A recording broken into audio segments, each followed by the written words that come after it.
In the summer of 1921, in a small mining town in Scott County, Tennessee, a crew of coal miners broke through a wall of black rock and stopped dead in their tracks. Their carbide lamps flickered against the seam they had just opened, and what those lamps illuminated was not coal. It was a man. A man standing upright, fully clothed, perfectly preserved, and turned to stone. He stood there, in the wall of the mine, as if he had been walking when the world itself had hardened around him. He was not lying down. He was not curled. He was not bones. He was vertical, dressed in garments no one in that part of Tennessee recognized, and the rock around him was estimated by the geologists of the day to be hundreds of millions of years old. The miners stepped back. The foreman crossed himself, and within 72 hours, every newspaper from Knoxville to Cincinnati was carrying some version of the story before. Just as suddenly, the story disappeared. The shaft was sealed. The body was never publicly recovered. The geological survey records went missing in a fire, and the miners who saw the figure spent the rest of their lives telling the same impossible story to anyone who would listen, while the official record of Helenwood coal mine quietly insisted that nothing of the kind had ever happened. If you find buried history fascinating, the kind of history that contradicts everything you were taught in school, hit subscribe right now and turn on the bell. We publish a new investigation every week into the events, the textbooks left out, the discoveries that were quietly erased, and the buried civilizations the official timeline cannot explain. Subscribe now, and let us continue. To understand what the men of Helenwood saw, you have to understand the place itself. Scott County sits in the rugged northeast corner of Tennessee, where the Cumberland Plateau cracks open into deep hollows and steep ridges. It is coal country. It has been coal country since the late 1800s, when surveyors first realized that beneath the thin Appalachian topsoil lay seams of bituminous coal stretching for miles in every direction. By the early 1900s, dozens of mining operations had sprung up across the county, hauling coal out by mule, by rail, and eventually by mechanical conveyor. Helenwood was one of the smaller operations, a company town of perhaps 400 souls, most of them miners and their families, clustered around a single rail spur that ran north toward Kentucky. The company that owned the mine was the Helenwood Coal and Coke Company, and like most operations of its era, it kept meticulous records of tonnage, of payroll, of accidents, and of the men who worked the seams. Those records, what survives of them, are housed today in scattered archives in Knoxville and Lexington, and it is in those records that you can find the first traces of what happened in July of 1921. The man who first reported the discovery was a foreman named Elias Tinker. Tinker was 44 years old, a Welsh immigrant who had come to Appalachia in his 20s and worked his way up from a coal car pusher to a section foreman. By all accounts, he was a sober, methodical man, not given to wild stories or drink. On the morning of July 11th, his crew was working a new lateral about 600 feet below the surface, opening up a face that had been started the previous week. According to a deposition Tinker gave to a county clerk 3 days later, a deposition that survived in a private collection until it was published in 1973 by a regional historian named Caleb Boatwright, the crew had set their charges, fired them, and were clearing the rubble when one of the younger men, a Polish immigrant named Stefan Dombrowski, dropped his shovel and began shouting in a language none of the others understood. When Tinker brought his lamp closer, he saw what Dombrowski had seen. Embedded in the wall of black coal, perfectly intact from head to foot, was the figure of a man. The figure was approximately 6 feet 2 inches tall. It was upright, with one foot slightly forward as though caught mid-stride. Its arms were at its sides. Its head was tilted slightly downward, as if looking at the ground. The skin had turned to a dark grey, almost the colour of slate, and the texture, when Tinker reached out and touched the cheek with his bare hand, was that of polished stone. But it was the clothing that Tinker could not stop describing. The figure wore what Tinker called a long coat, or robe that fell below the knees. The fabric, he said, did not look like any cloth he had ever seen, but it had clearly been woven, and you could still see the texture of the weave preserved in the stone. Around the figure's waist was a belt with a metal buckle of some kind, though the buckle had corroded into a green-black mass. On the figure's feet were what Tinker described as boots, but boots with no laces, fitted closely to the foot, almost like a glove. And around the figure's neck, hanging on what might once have been a leather cord, was a small flat object that Tinker thought looked like a medallion, though he could not make out any markings on it through the layer of stone that had grown over its surface. The most disturbing detail, the one Tinker repeated in every retelling for the next 30 years, was the face.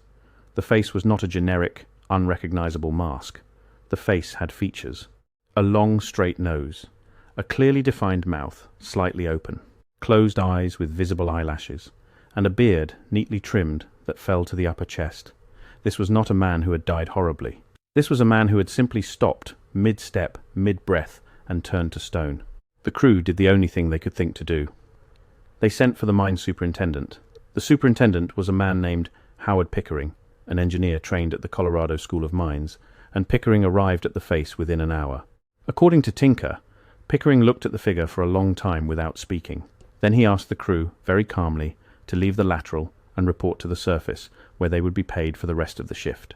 Pickering ordered the lateral sealed with timber and canvas until further notice, and he sent a telegram, that same afternoon, to a man in Knoxville named Dr. Jasper Nellis. Nellis was a state geologist, on contract with the Tennessee Division of Geology, and he had been called to Helenwood once before, in 1918, to assess a roof collapse. Nellis arrived in Helenwood on the evening of July 12th, traveling by overnight train. What happened next is where the official record begins to fracture. Tinker, in his deposition, claimed that Nellis spent the better part of 2 days inside the sealed lateral, sometimes alone, sometimes accompanied by Pickering. On the morning of July 14th, 3 additional men arrived in Helenwood by automobile, men whom Nellis introduced to the mine staff as colleagues from out of state. None of them gave their full names. They were referred to only as Mr. Hale, Mr. Crane, and Dr. Wexford. The 4 of them spent another 2 days inside the sealed face. On the evening of July 16th, Pickering called Tinker into his office and informed him that the figure had been removed for further study, that the lateral would be permanently sealed, and that the matter was now considered closed. He then handed Tinker an envelope containing $200 in cash, a sum equivalent to roughly 4 months of wages, and asked him to refrain from discussing the matter publicly. Tinker took the money, but he did not refrain. Within a week, the story had leaked. It appeared first in a small Sunday edition of the Scott County Sentinel, a weekly newspaper that no longer exists, but whose archives survive in fragmentary form at the University of Tennessee. The Sentinel ran a brief account under the headline, "Ancient Man Found in Helenwood Mine," citing unnamed sources within the mining crew. From there, the story was picked up by larger papers. The Knoxville Journal ran a longer piece on July 24th, quoting Tinker by name and adding additional details.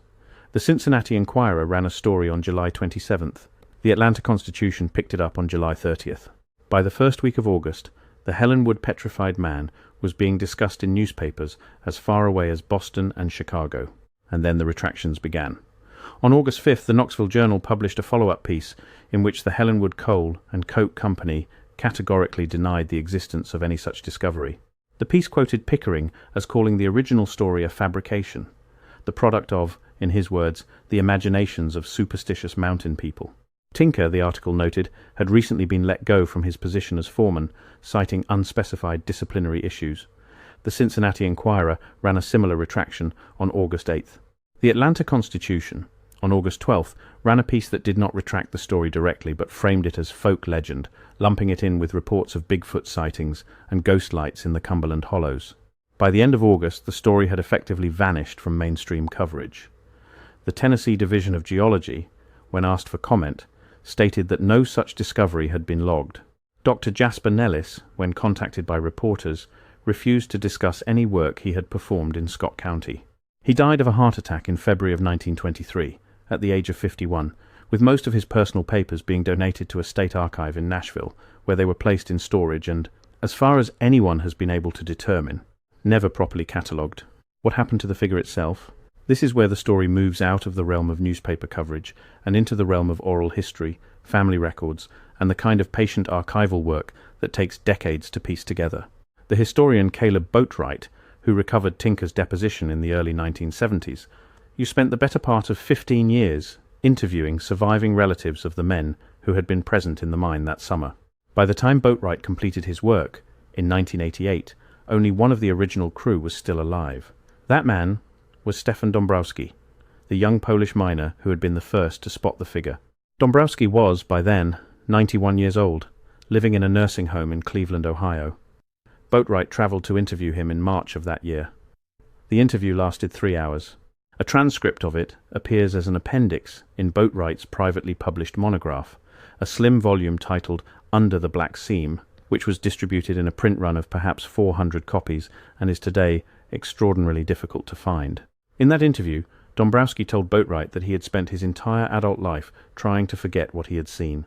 He said he had not slept properly for the first 2 years after the discovery, that he had moved north to escape the memories, that he had never returned to coal mining. He confirmed every major detail of Tinker's deposition: the upright posture, the robe, the boots without laces, the medallion, the beard.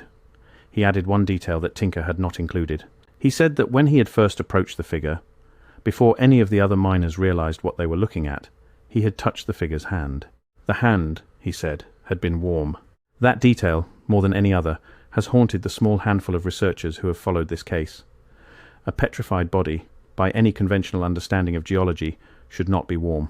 Petrification is a process by which organic material is replaced molecule by molecule with mineral compounds, typically silica or calcite, over a period of tens of thousands to millions of years. The end product is, for all intents and purposes, a stone replica of the original organism. It conducts heat the way stone does. It feels cold to the touch in a cool environment, room temperature in a warm one. It does not, under any circumstance known to modern geology, feel warm. And yet Dombrowski, an old man at the end of his life, with no apparent reason to lie, insisted that when he had touched that hand in 1921, it had felt as warm as the hand of a living man. We have to pause here and ask a question that the official record refuses to ask. What kind of geological event could produce what the Helenwood miners described? The strata that the Helenwood crew was working in 1921 have been mapped extensively. The seam they were cutting was part of what geologists today call the Crooked Fork Formation, a layer of bituminous coal that is dated, by every conventional measure, to the late Pennsylvanian subperiod, approximately 300 million years ago. According to the standard geological timeline, no human being could possibly have existed at the time that coal was forming. The earliest hominids do not appear in the fossil record until roughly 6 million years ago. Anatomically modern humans do not appear until approximately 300,000 years ago. A clothed, bearded man, 6 feet 2 inches tall, embedded in coal that formed 300 million years ago, is a chronological impossibility on the order of finding a wristwatch inside a dinosaur egg. There are 3 possible explanations for what the Helenwood miners reported, and each carries enormous implications. The first, the one favoured by the Helenwood Coal and Coke Company in its public retractions, is that the entire incident was a hoax or hallucination. This requires us to believe that a sober foreman, a Polish immigrant with no connection to him, a trained mining engineer, a state geologist with 20 years of field experience, and 3 additional specialists all collectively imagined an identical encounter with a clothed, bearded, upright human figure embedded in 300-million-year-old coal. It also requires us to ignore that Pickering paid Tinker the modern equivalent of $3,000 in hush money, which is not what one pays to suppress a hallucination. The second explanation is that the geological dating is wrong. This is the position taken by a small but persistent community of revisionist researchers, geologists, who argue that the conventional timeline of Earth's history is constructed on a foundation of circular reasoning, that radiometric dating methods are far less reliable than they are publicly claimed to be, and that many of the strata identified as hundreds of millions of years old are in fact products of catastrophic events on a scale that the standard model cannot accommodate.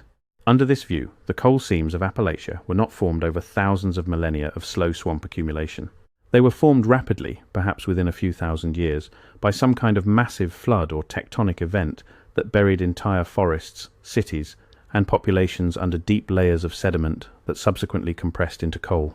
Under this view, the man in the Helenwood seam is not 300 million years old. He is perhaps 3,000 years old, or 5,000, or 10,000, a member of a civilization whose existence has been deliberately obscured by the construction of a false timeline. The third explanation is the one that most directly intersects with the body of theory often grouped under the heading Tartaria. Under this third view, the Earth has been home to multiple advanced human civilizations, whose existence has been systematically erased from the record, and the man in the Helenwood seam is a relic of one of those civilizations.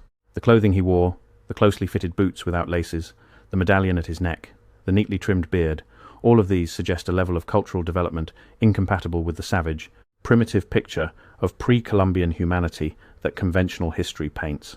The very fact that such a body could be found at all, and that its discovery was so quickly suppressed, suggests, under this view, the existence of a coordinated apparatus dedicated to ensuring that ordinary people do not learn what is buried beneath their feet.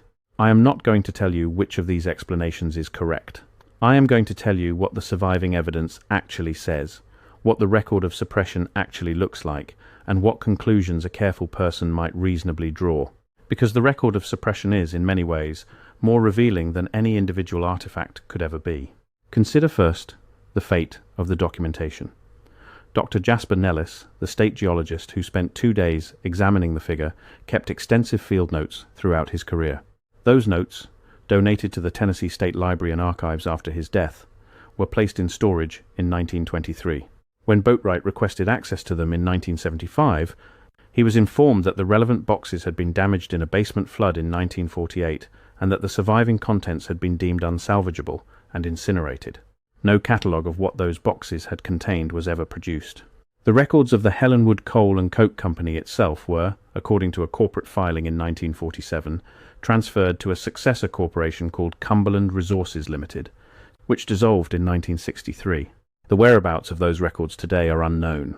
The Scott County Sentinel, the newspaper that broke the original story, ceased publication in 1931. Its archives, which had been held in the basement of its office on Main Street in Oneida, were lost in a fire in 1944. The fire, according to the official report, originated in a faulty heating unit. No further investigation was conducted. Consider, second, the fates of the men involved. Elias Tinker, after being dismissed from the Helenwood Coal and Coke Company in August of 1921, worked briefly for a smaller mine in Kentucky before returning to Wales in 1924. He died in Cardiff in 1943. His personal papers, which according to family correspondence included a detailed handwritten account of the Helenwood incident, were destroyed in a German bombing raid that same year. Howard Pickering, the mine superintendent, left the coal industry in 1923 and took a position with an oil exploration company in Venezuela. He died there in 1928, at the age of 41, of what was described in the corporate notice as a sudden illness. The 3 men who arrived in Helenwood in mid-July of 1921, Mr. Hale, Mr. Crane, and Dr. Wexford, have never been definitively identified. No corresponding names appear in the rosters of the United States Geological Survey, the Smithsonian Institution, or any major American university for that period. Whoever they were, they came, they saw what was in the seam, they removed it, and they vanished from the historical record entirely. Consider, third, the pattern itself, because Helenwood is not the only case of its kind, it is one of dozens. Across the coal regions of the United States, in Pennsylvania, West Virginia, Kentucky, Illinois, and Oklahoma, there exist newspaper accounts from the late 1800s and early 1900s describing virtually identical discoveries.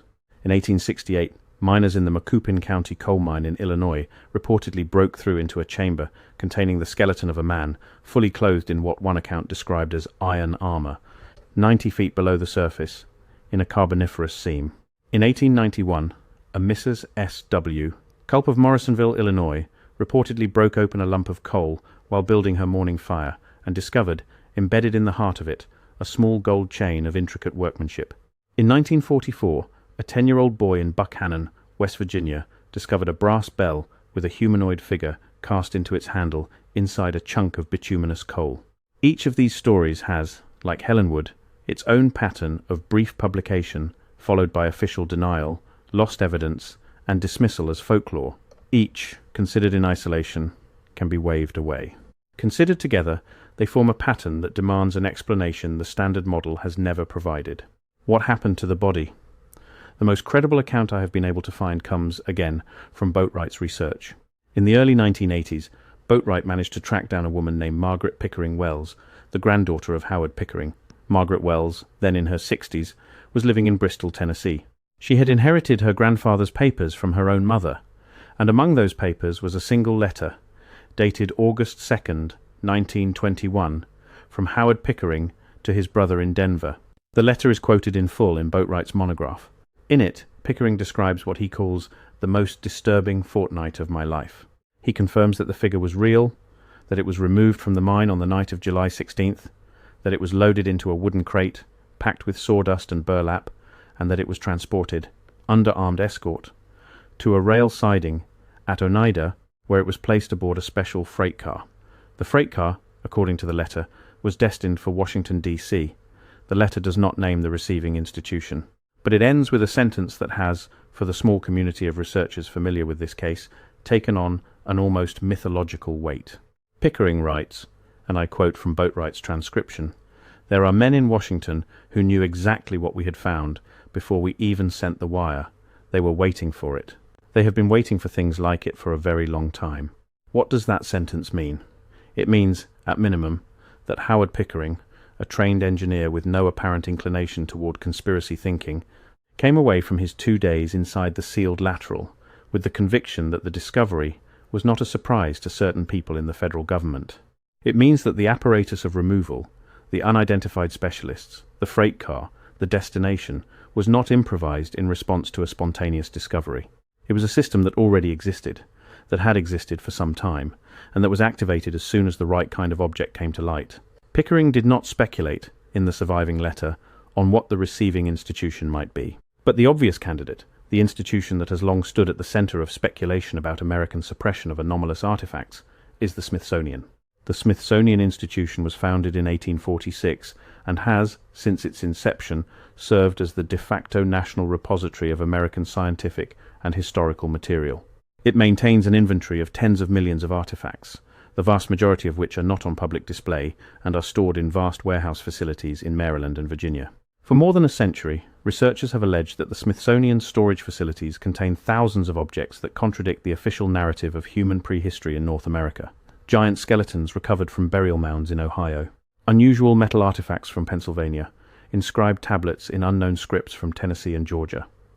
The Smithsonian has, over the decades, denied the existence of most of these holdings. In some cases, when independent researchers have pressed for access to specific catalogue entries, those entries have been revised or removed. In 1994, a Smithsonian official, in response to a written inquiry, stated that no record existed of any acquisition matching the description of the Helenwood specimen. The wording of that response, to those who have studied such denials, was telling. It did not deny that the specimen existed. It denied only that any record of its acquisition existed. There is a difference, and that difference is the entire space in which the suppression operates. There is one more piece of evidence, and it is the strangest of all. In 1976, an amateur historian named Roy Calloway published a short article in a regional spelunking journal titled The Cumberland Caver.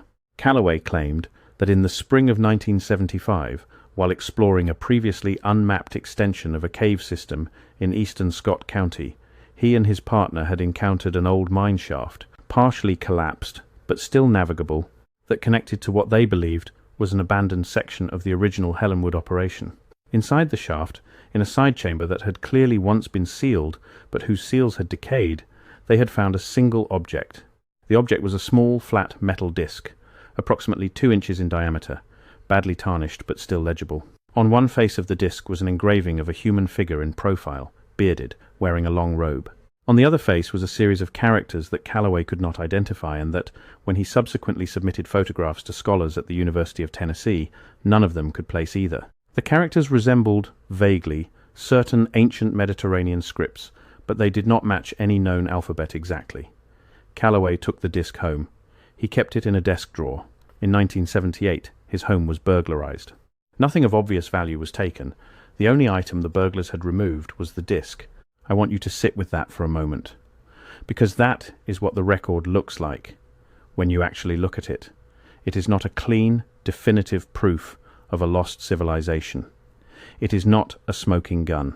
It is, instead, a long pattern of vanishings, of papers lost in floods, of archives lost in fires, of witnesses who die young in foreign countries, of artifacts that disappear from desks in burglaries that take nothing else, of denials carefully worded to deny the record while leaving open the possibility of the object. It is the texture of suppression itself, and once you learn to recognize that texture, you start seeing it in case after case after case, all across the buried geography of American prehistory. The town of Helenwood still exists. It is a much smaller place than it was 100 years ago. The mine closed permanently in 1958, and the company houses were torn down or sold off in the decades that followed. The shaft where the figure was found is, according to local accounts, still accessible from a partially collapsed adit on private land in the hills above what used to be the company store. No one has gone down there in many years. The current landowners, when approached, declined to discuss it. There is no historical marker, there is no museum. There is, in the official record of Tennessee, no acknowledgement that anything ever happened in that mine in July of 1921. There is only a quiet stretch of hollow, a crumbling concrete foundation overgrown with kudzu, and the vague memory, passed down in a few local families, that something was found down there once, something that frightened the men who saw it, something that was taken away in a wooden crate on a special freight car bound for Washington and was never seen again.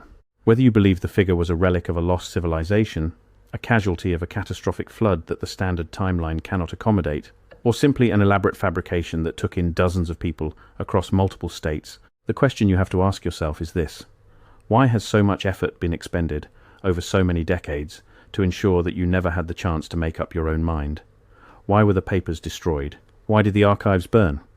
Why did the witnesses die abroad? Why did the artifacts vanish from desks?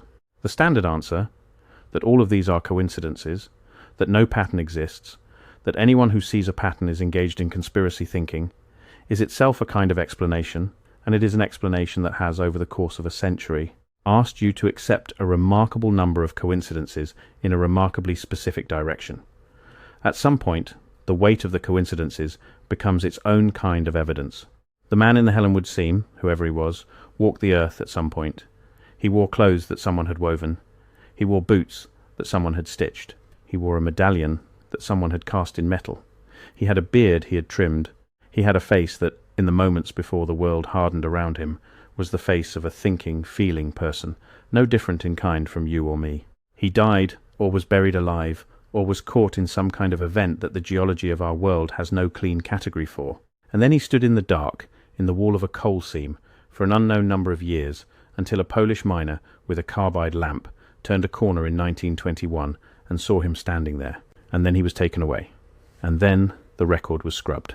And here we are, 100 years and change later, talking about him in the only way we still can, which is to refuse to forget him. That is what we do on this channel. We refuse to forget. If this is the kind of buried history that interests you, if you want to know what else has been quietly removed from the official timeline of human life on this continent, hit subscribe, leave a comment telling us what you think happened in that Tennessee mine, and we will see you in the next investigation.